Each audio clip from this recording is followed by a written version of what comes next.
師兄係咪交收嘅？係啊。加呢度係。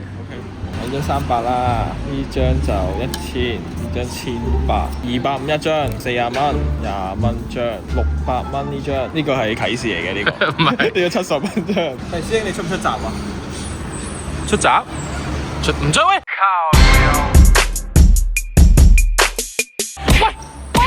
嗱，你冇走住先，係你過嚟先，嗱我揸住先，我揸住先，你過咗數先。我過數。係。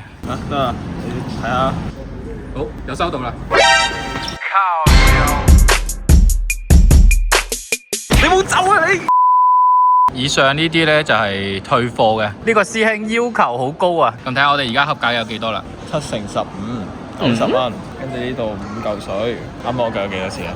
你撳計數機啦！咁計數機咯，咁我都有嘅啲人。跟住呢度210，跟住呢張180，呢個1000啦，呢個1800啦，呢個300啦。好，4695。點解而家無啦啦 One Piece T 卡升晒嘅？哇，係路飛咯！啲外國佬突然間喺度炒，啲路飛升得好勁嘅，尤其是啲 P 卡咧。咁但係漫畫卡咧，漫畫卡有冇話限咩角色咧？我啱啱放我個黑胡子，就7000蚊都有人收喎。我哋都 aim 到好多可以揀嘅卡嘅，而家其實即係可能路飛啊、女帝啊、南美啊，甚至大和啊呢一堆咧都有潛力升嘅，我哋都有拎去揀。咁例如之前嗰啲可能好平嗰啲喬巴嗰啲咧，2-3千蚊嘅漫畫卡咧，嗰啲有冇人要咧？好似冇。咁所以而家係咪啲卡鋪都係主要係玩呢個卡牌嘅投資咧？我哋就主要散卡先嘅，嚟緊就多翻少少減卡。主要嘅收入來源喺呢度，就唔係話啲賣商啊、開卡盒嗰啲。所以我哋比較少咯，但係其他鋪頭可能多啲。你仲有冇玩跟頭？冇啊。玩翻。點解咧？可以回收翻。有升啊？我唔係叫佢玩啫嘛。叫我玩，但係我報唔到名喎。報唔到名？係我大賽報唔到，然後去排 walk in 排唔到啊。喂，投訴你啊 Bandai！據講啊，但係跟揼而家啲卡值唔值錢啊？香港 Top 24，台灣就 Top 16嘅Halo，我哋網店1200蚊。照咁比啦，即係以我好早期打 One Piece 啦，你 Top 24先得，即係網店1200蚊啊嘛，咁可能你當市價1000蚊啦。咁你 Top 24先有1000蚊嚟講咧，其實唔算高嘅，因為嗰陣時我打 One Piece 64強嗰張喬巴咧都2000幾啦。之前店賽啲8強嗰張喬巴都2000蚊啊。係啊，再高啲。同一張嚟嘅，咁但係嗰張喬巴我之前都有拍過片嘅，最高係升到去4000幾，咁但係平均係2000幾，64強喎，但係呢個20幾強就1000，就比例上就冇 One Piece 啲卡咁值錢啦。咁 Pokemon 咧都係老規矩啦，黑噴啊，黑噴女啦，女比卡超，有緊鬼都好勁，緊鬼都勁。我有一張比卡超嘅9.5 9分，立喊啊 BGS 嚟嘅，係有興趣嘅，you know。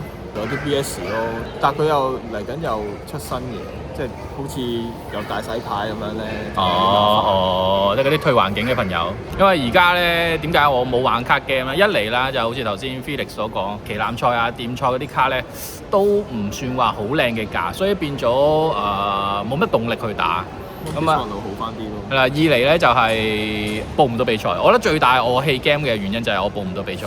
即係你唔似日本咁樣，你可能東京話有幾百間卡鋪，可能每一間有一個比賽，咁你都起碼有幾百個機會去報啊嘛。咁但係香港你可能得10幾間㗎咋，咁你10幾間報唔到啲旗艦賽你就冇㗎咯喎。咁仲未講佢哋啲人咧，而家冇咗個實名制咧，會用嗰個機械人去搶位，咁所以變咗更加難玩啦呢個遊戲。係啦，咁所以咧而家呢一期 One Piece 升得好勁嘅情況底下咧，大家可能要小心啲嘅。